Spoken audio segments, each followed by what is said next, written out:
What's going on, Colts Nation? Welcome back to another episode of Bring the Juice. So, news has come out. Carson Wentz is officially traded to the Washington Commanders. We've talked about it a little bit, but I haven't actually gotten Cody's official reaction yet. We're kind of recording this a little bit after the news, but Cody, why don't you kind of give me your thoughts a little bit on your reaction to this happening? I mean, I called you right away and I'm like, bro, it's happening. It's going down right now. I mean, holy smokes, what a couple days here, man, of NFL news. My goodness. I mean, I honestly think, Derek, that this news shouldn't come as a surprise because the Commanders are a quarterback desperate team right now. I mean, they are they offered multiple first round picks for Russell Wilson. Trade didn't go through because Russ wanted to go to Denver. And then all of a sudden, Washington's like, we need a quarterback. It's funny, Derek, because we made a video that didn't go up. We made a video talking about the quarterback position. And I remember talking about this. We're like, hey, is Wentz the next best option at quarterback? We legitimately asked that question. No joke. We actually did. And then boom, honestly, 5 minutes before I was going to put it up. Yeah, no, I called you. I was like, hey, when's that video going up? You're like, well, we can't do it now because we spent like 10 minutes talking about Carson Wentz being the next best option. And that video's scrapped now. So thanks, Commanders and Indianapolis. You couldn't have done that at an absolute worst time for content-wise, but whatever. Yeah, but as far as the trade goes itself, I mean, I think this is a great trade for the Colts, given where they were at, in the quarterback situation. I mean, I thought they weren't going to get much, honestly, with how public, and the Colts aren't typically public about their players. They're pretty private. It's a lot of internal stuff, but people were right about the Colts not wanting Carson Wentz. And I'm just amazed that they were able to. So if you're curious, if you don't know what the trade compensation was, essentially the Colts they swapped seconds here with Washington. So they move up, 7 spots or something like that? It's they move up a good majority. 5 spots. 5 spots. 5 spots. Okay. So they still move up a good chunk here in that second round. They're getting close. I believe they got 42. Mm-hmm. So they're getting closer to a late first round pick with that, which is awesome. And then they get a third round pick this year. And then they get a third round pick next year, which is the same conditional one like the Colts, and the Eagles had. So if Carson Wentz plays, I believe it's like 70 or 75% of the snaps, something along those lines.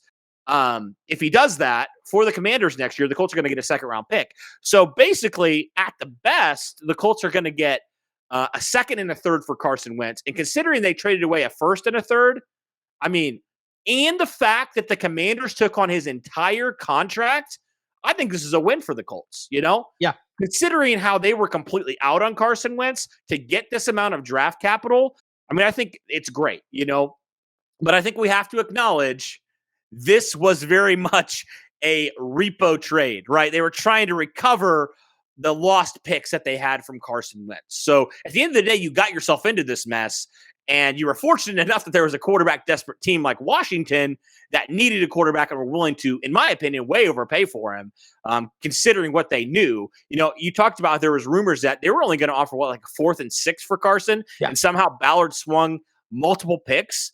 And, even a better second round pick. I mean, I think given the situation, Ballard came out swinging, and I think it was a win for the Colts, considering that they were out on Carson, given that fact.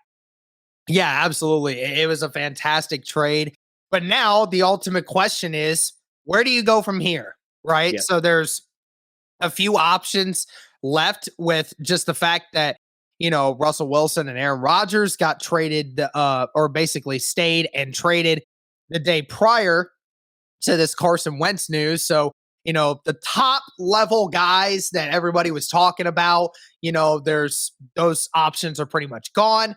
But I think the 2 quarterbacks that are left to be traded for that the Colts even have a shot at this point is you hear the names of Derek Carr, potentially Jimmy G. From what is being said, apparently they're extremely interested. From what everybody else is saying. I've even seen a report of Matt Ryan. I just don't know if I quite believe that or not. But what do you think about the Colts potentially trading at this point? Yeah, I mean, I don't want Jimmy G. I personally think a team's going to outbid the Colts for Jimmy G. I hope so. I mean, I hope so too, I because really hope it's so. very much a lateral move. Like maybe he's marginally better than Carson. Maybe in like the big moments, surely, yeah, he's better in the big moments. But like, I don't know, man. If you're gonna take on essentially the same contract you had with Wentz, why would Exactly. you want to tie yourself down to that again? You know, it just doesn't make any sense. Exactly. And You Jimmy G just got only has 1 year, one more year on his contract, right? So for a lot of reasons, and he's injured, so like it just doesn't make. It would just be a dumb move. I would hate it personally. I would not be a fan of that at all because you're trading away draft capital that you just recouped, and you're also taking on another contract for a quarterback that was maybe slightly better than Carson. So I don't really think that's an option that I would like. I think my top 3 options, in no particular order, would be trade for Derek Carr. If he becomes available, of course, you trade for him. But if not, I think the second thing would be, I think you either you just sign a veteran for this year, knowing that the quarterback class in the draft and in free agency isn't very good. You know, throwing out names like Jameis Winston, for example, is one name. Marcus Mariota is another name. And there's plenty of other guys as well. I think the third option, which I think is the most intriguing option, is you sign a vet and then you go get a guy in the draft. Whether that means you find a guy in that second round, now you have a little bit of a higher, draft pick there in the second round, or now you have a little bit more draft capital, you have another third round pick this year, you can package a deal. If you really fall in love with a prospect, you can package a deal and go get your guy. But going back to the veteran one, I think the idea, and it would be very underwhelming. People would not like it at all. But I think the idea would be, okay, you roll with a veteran for a year. You may not have a great year this next year, this coming year, but it's a lot better of a quarterback class, and you would have a lot more ammunition to go up and get, especially if you get another second round pick next year, you're going to have great ammunition to go up and get your guy at quarterback. Yeah, So absolutely. those are kind of my realistic options with the Colts. I really hope Jimmy G is not a realistic option, but we'll see, I suppose. I just feel like if you truly want to improve at the quarterback position, you can't just stick for all these Band-Aid solutions, because I look at Jimmy G as another Band-Aid solution, if I'm being honest. I don't think he's your future at quarterback. I don't see why you would do that, because with better weapons, he had worse stats than Carson Wentz. So it wouldn't make a whole lot of sense to me to do that. It's just such a marginal upgrade if it is one at all. I would rather just take a chance on a rookie, that has a higher ceiling and can grow and improve. And he's more of a moldable quarterback as opposed to a Jimmy G. That's my opinion, though. Some people will probably disagree with that, and that's fine. But I think that, those two that I mentioned, with signing a vet or drafting a guy, I think those are my top 2. Just ignore the past of Jimmy G going to the Super Bowl. We all know why they made it to the Super Bowl that year. It was not because of Jimmy G. If you just look at the last year, like you mentioned, his stats were worse than Carson's. And again, he had way better weapons. He had just as effective of a run metric offense as the Colts did, and yet had better offensive weapons to be able to hand the ball off to outside of Jonathan Taylor for the Colts, and yet still did worse metrically than Carson did. So I just don't know how you can expect, even if you got weapons in this offseason, why you would again take on a contract that was practically the same as Carson's, put yourself back into that situation, and then to get a quarterback that is only going to be as good as the weapons that you put on the team. So I just don't understand the logic of doing that. Again, I would root for him if he got here, but I'm praying to God that we don't trade for Jimmy G. I just don't know if Derek Carr is going to be available, because obviously, Josh McDaniels took that job for a reason. But nevertheless, you're looking at the Raiders and you're thinking, man, just think of all the quarterbacks you're going to have to deal with. I just don't know if they feel like, they're going to be able to handle that with Derek Carr in there. I just don't know. But yeah, I think the ultimate point to kind of go off of at this moment, the most realistic, and I think it won't get you to the promised land this year, but it could potentially lead you to be the safe option for you to be able to go and get your guy the next year or the year after, right? And that is signing a veteran quarterback and then drafting a rookie quarterback to be in the wakes of anything else. Even if you don't feel comfortable in drafting a rookie quarterback, then that's fine. Just signing a veteran that could mean, just, doing the necessary work to fill in for a season. You just kind of look at some of the quarterbacks that have that option. Um, Again, this is all very subjective. There's a ton of names on here, but a lot of people have differing opinions on how good some of these options are. I'll kind of just go off of a few names, and then we'll discuss whether we like them or don't like them as potential bridges. So Mitchell Trubisky, Marcus Mariota, Teddy Bridgewater. Do any of those appeal to you at all? I mean, at this point, like, out of all those three, I'd probably say Mitch.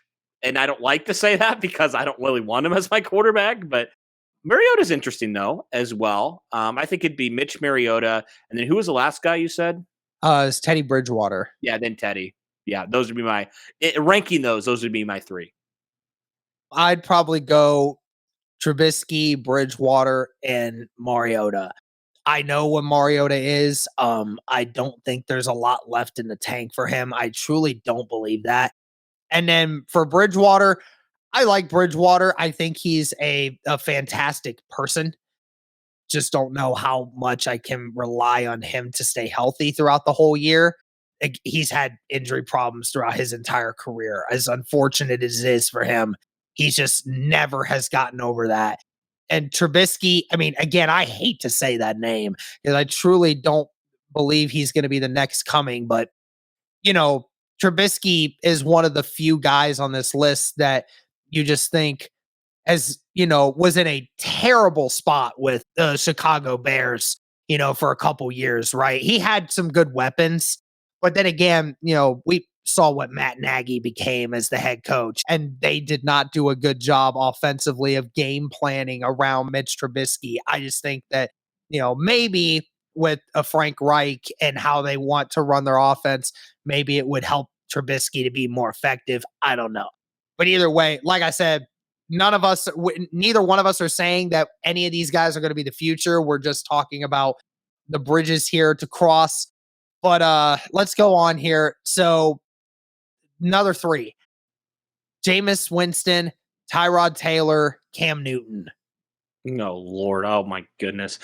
We're here. We're officially in quarterback purgatory. Officially. Gosh.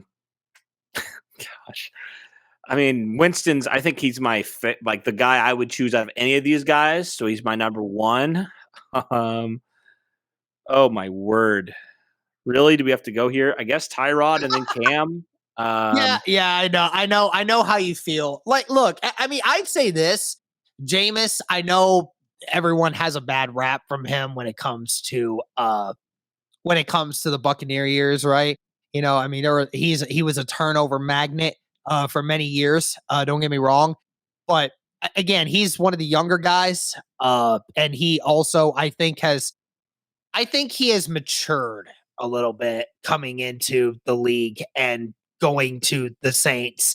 I think going to the Saints is the best thing for him because it matured him in ways that he wasn't going to be when he got to Tampa. Right. So obviously he's been the backup in New Orleans for a long time. But I think that if you're looking for a guy that, potentially opens up the offense quite a bit, Jameis Winston definitely opens up the offense and the most out of all these guys, right? Because he's young, he's got a cannon of an arm, and being in play action. He is mobile, by the way. This last year, even only playing in 7 games, he had 166 rushing yards and 1 touchdown in that, surprisingly. So, he played relatively well with the Saints, given their situation offensively. So, I would not be opposed to saying, hey, let's bring Jameis Winston in for a year. Let's just see what he's got.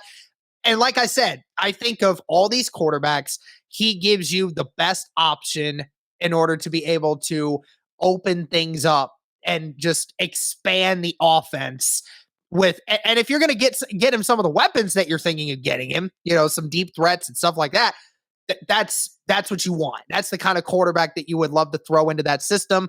And again, they run the football a lot. He doesn't need to throw the football 40 times a game. So I think it would be a good situation for Jameis. I don't even want Cam Newton. I only don't want Cam Newton because I just don't want to hear any of the comments from our viewers about that, because you guys keep saying Cam Newton would be the savior of Indianapolis if he came here, and I just don't get why any of you think that. But anyway, let's just go into the last two players here. Like I said, real quick, I just wanted to talk about Jameis real fast. Yeah. I was just looking at his stats. He had a decent year for New Orleans. I know he only played in 7 games, but he had 14 touchdowns, only 3 picks. That's a pretty good ratio in only 7 games, 102 quarterback rating. And we saw what that Saints offense was without it. They were just garbage, straight up terrible. So the completion percentage, not necessarily where you want it, but also a couple years ago, Derek, he threw for over 5,000 yards. So this dude can sling it. Yes. Now that was obviously the 30 for 30 year. Right. But it seems like, at least from the surface, Sean Payton was able to hopefully get some of that turnover prone stuff out of him that he had a couple years ago. So got smarter.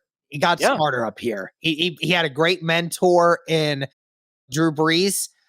Drew Brees' last year in the league, and it smartened him up a little bit. It made him see things from a different perspective, not to take it for granted. And I just think, I think he also works really, really hard. I think he's working hard to try to get back to being the quarterback that he wants to be.